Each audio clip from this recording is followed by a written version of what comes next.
state presidents feel that it's a special privilege to welcome him. And I hope you don't feel humiliated by coming here to shake hands with me.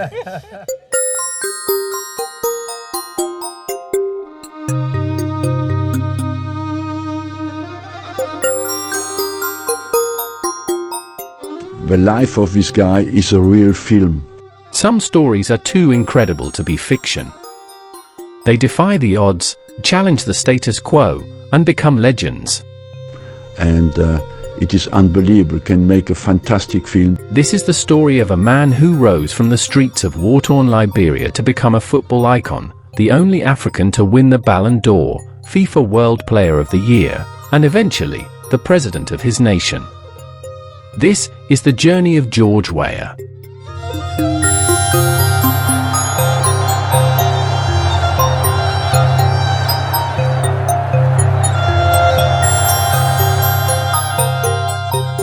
Born on October 1, 1966, in the slums of Clara Town, Monrovia, George Weah grew up in a nation teetering on the edge.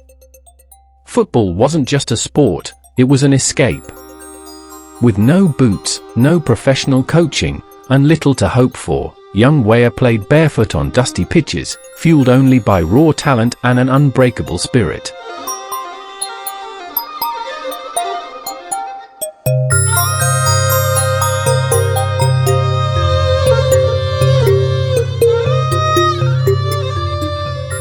Spotted by Cameroonian coach Claude Leroy, Weah was recommended to Arsène Wenger, then manager of AS Monaco. I remember when I saw him the first time in Monaco, coming a bit lost, not knowing anybody. Wenger took a chance on the raw, fearless forward, bringing him to Europe in 1988. It was a gamble that would change football history. Not being rated by anybody as a player.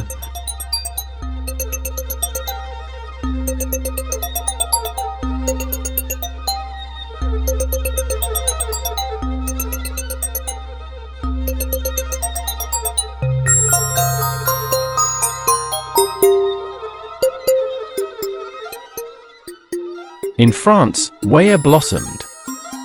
From Monaco to Paris Saint-Germain, he became a nightmare for defenders, combining blistering speed with clinical finishing. But it was his move to AC Milan in 1995 that cemented his place among football's elite.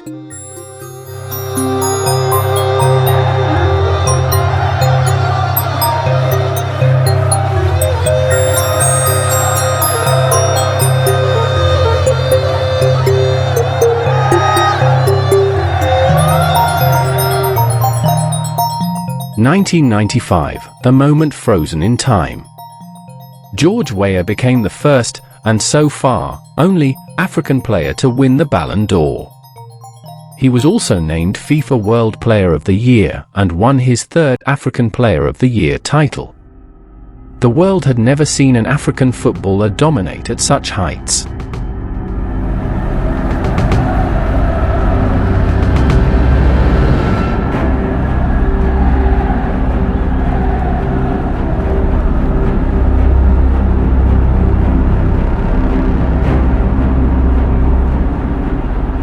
His solo goal against Verona, where he ran the length of the pitch, remains one of football's greatest ever goals, a testament to his brilliance.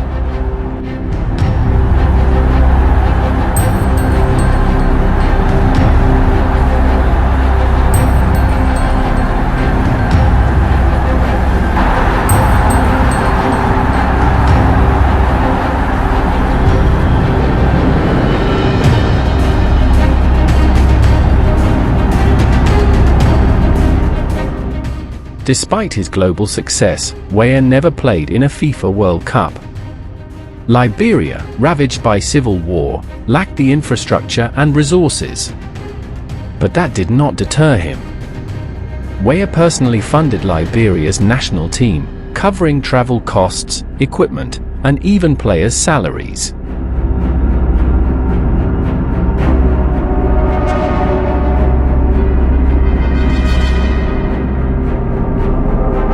I went with George through the period where it was war in Liberia, and I've seen how much he suffered for his country, And that I'm seen him crying when war was on in Liberia. The war really damaged our country because the city itself, the entire nation is broken down. And that's the second thing that was always continuous in his life, the love for his country and for his people, and the care he had for other people. And it's very sad, you know. We Liberians, when we see our country, we know how our country used to be.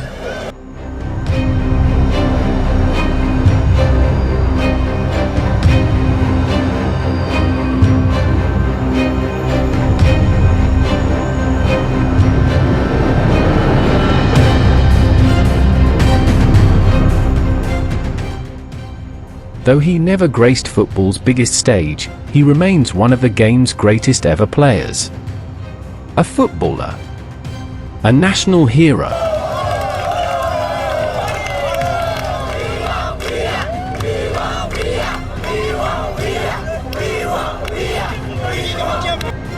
But Weah's story wasn't done.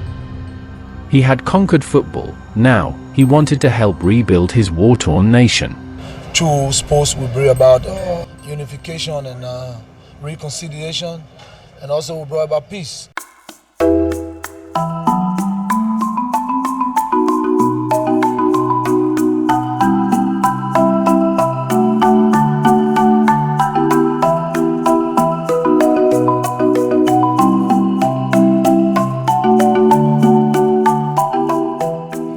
Because every time we come home to play, a lot of fashion come together and come watch the game. So they decided, look, we can't do this anymore, you know. So if we can sit there to watch a game, while we can reunite, reconstruct our common sense, and put ourselves together and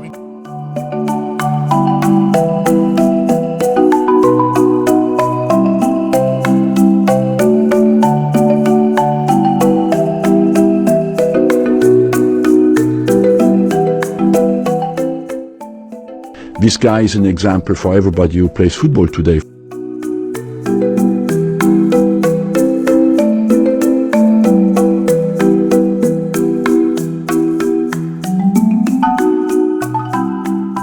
In 2005, he ran for president but lost. Many doubted him, calling him just a footballer. But Weah was never one to quit.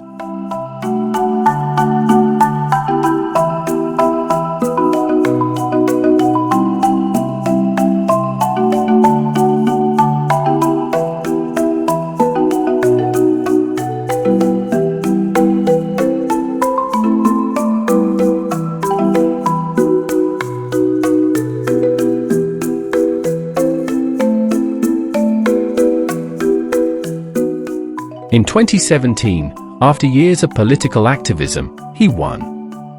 The boy from Claratown became the president of Liberia.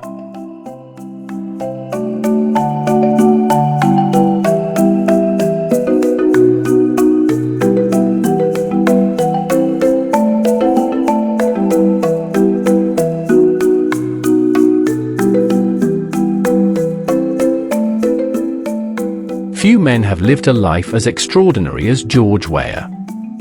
A football legend. A beacon of hope. A leader. His story is proof that no dream is too big.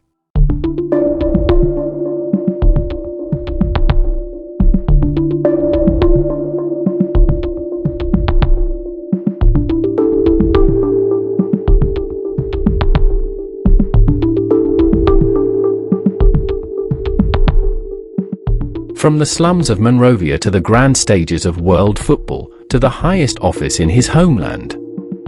This is George Weah, the man, the legend, the dreamer who dared to achieve the impossible.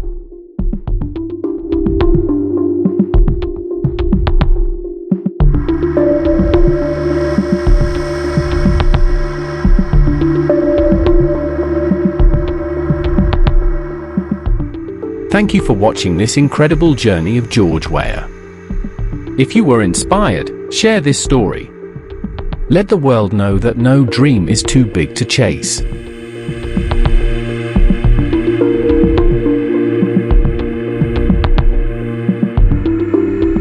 in 95, the best player in the world, become president of his country. It's an unbelievable story. George is a symbol of Liberia all over the world. It's an example.